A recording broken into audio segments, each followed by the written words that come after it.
सुबह सुबह ठेले का नाश्ता।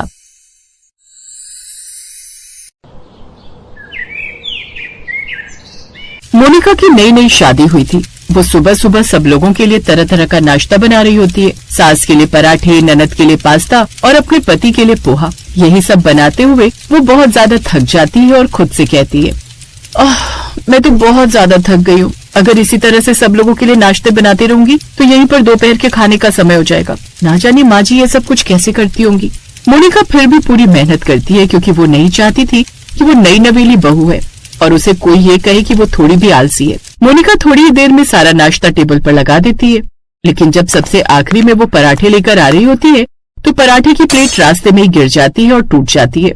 तभी उसकी सास उस पर गुस्सा करते हुए कहती है, बहू ये क्या कर रही है? तूने तो मेरे सारे पराठे गिरा दिए। अब जब तक तू ये दोबारा बनाकर लाएगी तब तक तो मेरे पेट की भूख और बढ़ जाएगी। मुझे माफ कर दीजिए, दरअसल जल्दबाजी में चलने और जल्दबाजी में नाश्ता लेकर आने की वजह से ये हो गया। पूरे 10 दिन हो गए तुझे इस घर में आए, लेकिन अभी भी तूने जल्दबाजी करना बंद नहीं किया है। अरे सुबह जल्दी उठ जाएगी तो इतनी मेहनत नहीं करनी पड़ेगी। मैं सुबह के 6 बजे उठती हूँ। अब आप क्या चाहती हैं कि मैं 4 बजे उठ जाऊँ? अपने मायके में तो मैं सुबह के 10 बजे सोकर उठती थी। अगर अपने मायके में देर से उठने में मजा आता था तो फिर शादी करने की जरूरत क्या थी? तेरी माँ ही हमारे घर रिश्ता लेकर आई थी। दोनों को इस तरह से लड़ते हुए देखकर अब मोनिका की ननद बीच में बोल पड़ती है, अरे आप दोनों बेकार में लड़ाई करना बंद कीजिए। यहीं पास में एक ठेला खुला है जो कि सुबह का बहुत अच्छा नाश्ता रखता है। मैं अभी वहाँ से जाकर माँ के लिए 2 पराठे लेकर आती हूँ। अरे रहने दे, न जाने कैसे पराठे होंगे वो। अगर उन्हें खाने से पेट में गैस बन गई तो न जाने किस तरह का आटा इस्तेमाल करते हैं वो मिलावट वाला। माँ एक बार मेरा और मेरे दोस्तों का कुछ खाने का मन था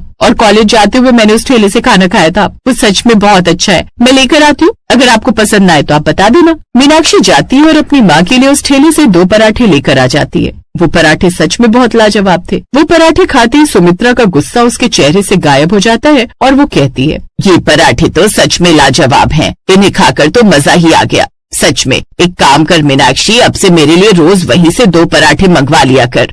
तो उस ठेले वाले का नंबर लेकर आ जा। अब ऐसा ही होता है। वहीं मोनिका भी बहुत ज्यादा खुश है क्योंकि सुबह सुबह उसे अपनी सास के लिए कम से कम नाश्ता नहीं बनाना पड़ता था। वहीं एक दिन सुमित्रा का बेटा सुमित कहता है, मीनाक्षी अगर उस ठेले पर इतना ही अच्छा नाश्ता मिलता है तो फिर एक काम कर, तू मेरे लिए भी उससे मंगवा दे। वैसे भी मोनिका भी नहीं आई है, वो कितना काम करती है। मैं नहीं चाहता कि वो ज्यादा परेशान हो।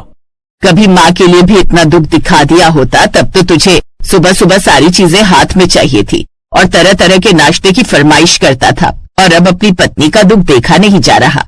ऐसी कोई बात नहीं है। वो सुबह सुबह मोनिका बहुत ज्यादा देर लगा देती है नाश्ता बनाने में, इसलिए मैंने सोचा कि क्यों ना मैं भी अपने लिए पोहा बाहर से मंगवा लूं। वैसे भी मीनाक्षी बता रही थी कि वो बहुत सफाई से पोहा बनाते हैं। भैया मैंने इसका नंबर ले लिया था। मैं अभी आपके लिए पोहा भी इसी ठेले से मंगवा देती हूँ और एक काम करती हूँ, अपने लिए पास्ता मंगवा लेती हूँ। मोनिका को अब सब कुछ बहुत ही ज्यादा अजीब लगने लगता है क्योंकि रोज सुबह सुबह पूरे घर का नाश्ता उस ठेले से आया करता। ये सब देखकर मोनिका एक दिन अपने मन में खुद से कहती है, ये सब कुछ क्या है? मैं तो थोड़ा बहुत परेशान हो रही थी, लेकिन इसका मतलब ये तो नहीं है ना कि मेरे घर वाले बाहर से नाश्ता करने लगे। अगर इन्हें बाहर से लंच और डिनर करने की आदत पड़ गई तो फिर मैं घर पे करूंगी क्या? मोनिका को अब एहसास होता है कि जो भी हो रहा था वो गलत था, लेकिन उसे इस चीज का सल्यूशन ढूंढना था जो कि बहुत ज्यादा मुश्किल था। अब मोनिका एक दिन सच में सुबह 4 बजे उठ जाती है और सब लोगों के लिए नाश्ता बनाकर तैयार कर देती है। जैसे ही सब लोग नाश्ते की टेबल पर आते हैं तो तरह तरह का नाश्ता तैयार था और मोनिका खुश होते हुए कहती है, मैंने आज सारा नाश्ता बनाकर तैयार कर दिया है। पराठे हैं, पास्ता है, हर तरह का नाश्ता बनाया है मैंने। और ये देखिए इडली और सांभर भी बनाए हैं। यूट्यूब से रेसिपी सीखी थी मैंने। क्या बात है मोनिका, तुमने कमाल कर दिया। लगता है आज थोड़ा सा जल्दी उठ गई थी। अब ऐसा ही होता है, सभी लोग नाश्ता करने के लिए बैठ जाते हैं, लेकिन जैसे ही सुमित पोहा खाता है तो फिर उसे वो बिल्कुल भी पसंद नहीं आता और वो कहता है, ये कैसा नाश्ता बनाया तुमने मोनिका? इस पोहे में तो बिल्कुल भी स्वाद नहीं है। तुमने नमक बहुत ज्यादा डाल दिया और ये बहुत ज्यादा खट्टा लग रहा है। मेरे दांतों में दर्द हो रहा है इसे खाने से। हाँ भाभी, ये किस तरह का पास्ता है? कितना ज्यादा चिपचिपा है। इसका तो स्वाद भी अच्छा नहीं आ रहा। और आपने तो इसमें स्वीट कॉर्न नहीं डाला। पास्ता बिना स्वीट कॉर्न के अच्छा लगता है क्या? बस बस, तुम लोगों की बातें सुनकर मेरा तो ये पराठे खाकर देखने का मन नहीं कर रहा। मीनाक्षी देख, अगर वो ठेला आज खुला हुआ है तो फिर उसी से हम सब लोगों के लिए सुबह सुबह का नाश्ता मंगवा ले। अब मीनाक्षी यही करती है। वो ठेले वाले को कॉल करती है और थोड़ी देर में सुबह का पूरा नाश्ता आ जाता है। वहीं मोनिका का सारा नाश्ता व्यर्थ हो जाता है। वो अपने कमरे में जाती है और रोते हुए खुद से कहती है, मैंने कितनी कोशिश की कि मैं इस घर के लोगों का प्यार जीत सकूं, लेकिन इन लोगों को तो उस ठेले का नाश्ता ही अच्छा लग रहा है। मुझे बहुत ज्यादा बुरा लग रहा है, लेकिन कुछ कर भी नहीं सकती। अब मोनिका बिल्कुल खामोश रहने लगती है। वो सुबह का नाश्ता बनाना बिल्कुल बंद कर देती है। वो अपने लिए कभी कभी कुछ बनाया करती और खुद ही खा लिया करती। वहीं उसके पूरे ससुराल वाले उसी के सामने बैठकर सुबह सुबह ठेले का नाश्ता खाया करते। लेकिन एक दिन उनकी पड़ोसन आकर उन्हें खबर देती है, तुम लोगों को पता है वो जो सुबह सुबह ठेले वाला नाश्ता लगाया करता था, उसके खाने में मिलावट मिली है। थोड़े दिन पहले वहां पर छापा पड़ा था। वो आटे की जगह मैदे का इस्तेमाल कर रहा था और भी कई तरह की मिलावट कर रहा था।